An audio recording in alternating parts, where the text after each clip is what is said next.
Yun lamang po, amen. Sa ngalan ng Ama, ng Anak, ng Diyos, Espiritu Santo. Ayan, bago tayo magsiupo, maaari bang tingnan ng iyong paligid kung may basura? Ayan, pagkatapos yung tingnan kung may mga basura, maaari na kayong umupo.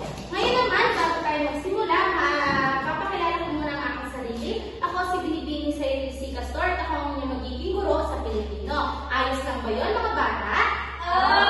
Ayan, bago tayo magsimula, meron lamang kung ilang aling tugtunin sa aking klase. Una, huwag maingay kapag ako ay nagsasalita sa unahan. Pangalawa, taas lamang ang kanang kamay kapag nais sumagot. Gladys, ano nga ang pangalawang aling tugtunin ni teacher? Taas ko ang kanang kamay kapag nais sumagot. Ayan, at pangatlo, galing maging responsibilidad sa loob ng aking klase. Ngayon, bago tayo magsimula, sino sa inyo ang nakakaalala ng nakaraan nating pinag-aralan? Mary Grace? Meron din kami? Talumpati. Ayan, talumpati. Ngayon naman ating simulan ng aktibidad. Gusto niyo ba ng aktibidad, mga bata? Ayan, mga ba kayong tumayon? Bilugin ang ating bangko at tayo ay, alam niyo ba ang larong Trip to Jerusalem? Hindi po. Ayan, bibilog kayo ng bangko. Hindi kayo uupo tayo, mga bata. Magpapatugtog si teacher ng isang tugtog at pakuntahan kung sino sa inyo makakaupo sa mga bangko. At ang batang hindi makaupo sa bangko ay siya ang sasagot ng mga katanungang inihanda ni teacher. Naunawan ba, mga bata? Ayan. Magpapatugtog si teacher ng music at ihahanda ang inyong sarili sa mga katanungan.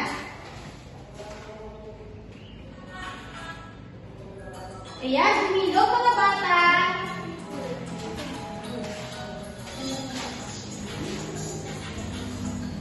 Umikot, mga bata, habang tumutugtog. At pag i-stop po ang tunog, saka kayo lamang uupo.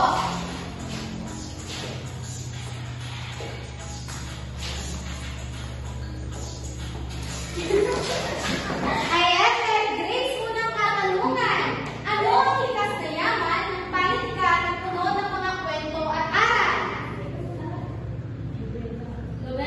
Ayan, maaari mo bang isulat ang iyong sagot? Ayan, pangalawa.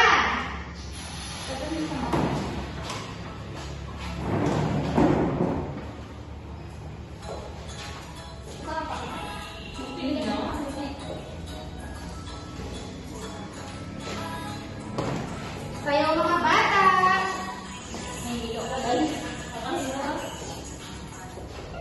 Ayan, Gladys, huling katanungan.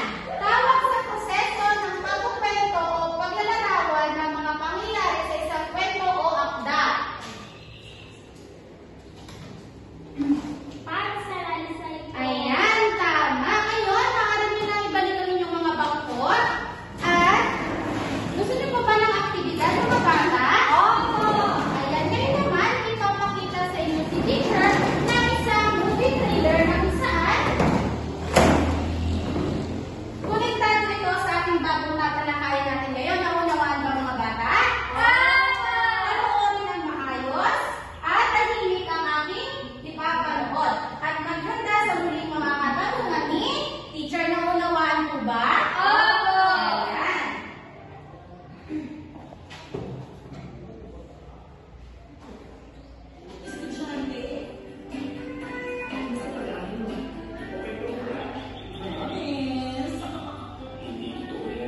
Ang totoo, hirap ako makipagsabayan sa mga gasto.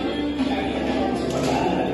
Ang dami ng rumor na hindi ko na ipapasa kung tayo. Iyahandog ng BFFC at MPA Entertainment ang number 1 best-selling movie of all time.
In short, bang-on.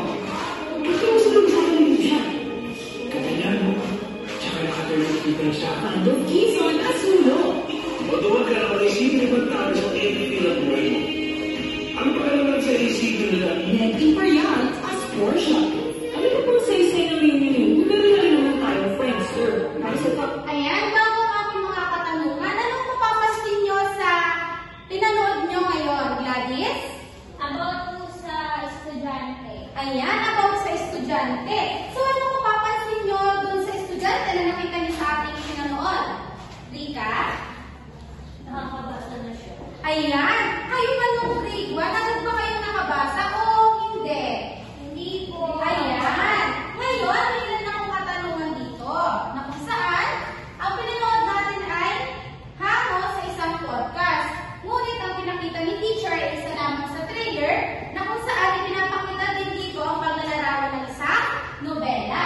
Ngayon, ang unang katanungan ay ano ang pamagat ng podcast na inyong napakinggan? Nakakman. Mary Grace? Ang title po muna ay nakakabasa ng bala. Ayan, mahusay. Pangalawang tanong, ano ang mensahe ang ipinahihiliwatig ng akda ni Bob O? Gladys? About po sa mga estudyante na progress po ng kanilang kung paano sila natutong magbasa. Ayan, mahusay. Anong mabuting karanasan ninyo noong kayo ay nasa baitang una na katulad ng kwento ni Robert O? Maaari mo bang ibahagi ito sa harap? Gladys? Ano po, nung grade 1 po ako, hindi pa po ako masyadong marunong magbasa. Pero dahil po, matyaga po akong tinuruan ng teacher ko ay natuto po ako.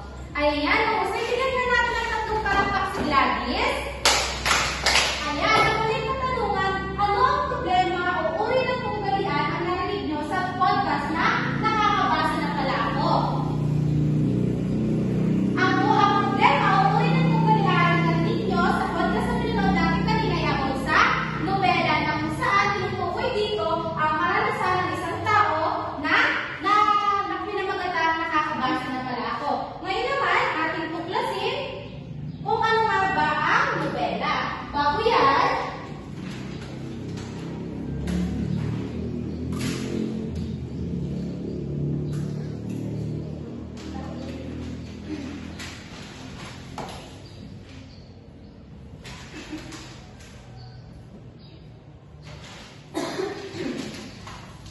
meron akong ilang layunin. Ito ay pagkatapos ng natin ito, ang mga mag-aaral ay inaasahan na maaari ba natin basahin sabay-sabay? Matukoy ang iba't ibang uri ng tunggalian sa nobela. Pangalawa, May bahagi ang kalagahan sa pag-aaral ng nobela bilang bahagi ng paninilan. pangatlo, Nakagawa ng maikling nobela na kakitaan ng tunggaliang tao versus tao. ngayon naman ating tuklasin na kung ano nga ba ang nobela.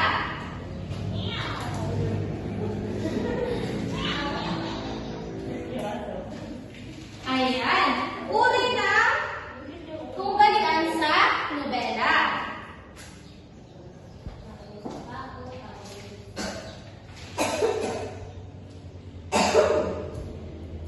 Ayan.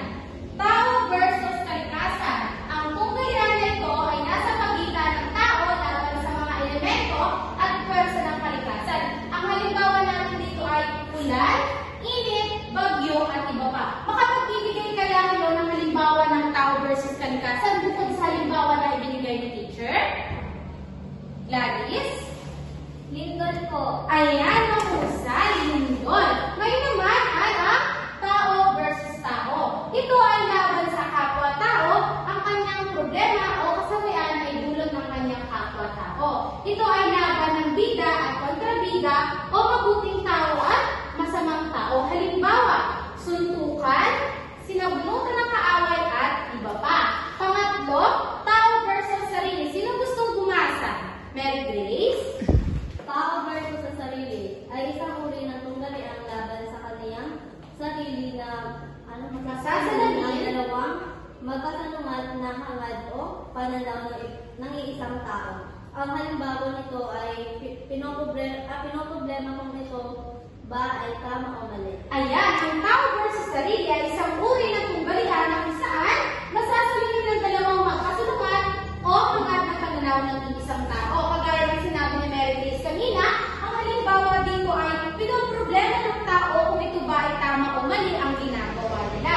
Pang-apat, tao versus lipunan. Sinong gusto bumasa? Gladys? Tao versus lipunan. Tunggalian kapag lumihas ng tauhan o mga pamantayang inaktada ng lipunan. Halimbawa, mapalay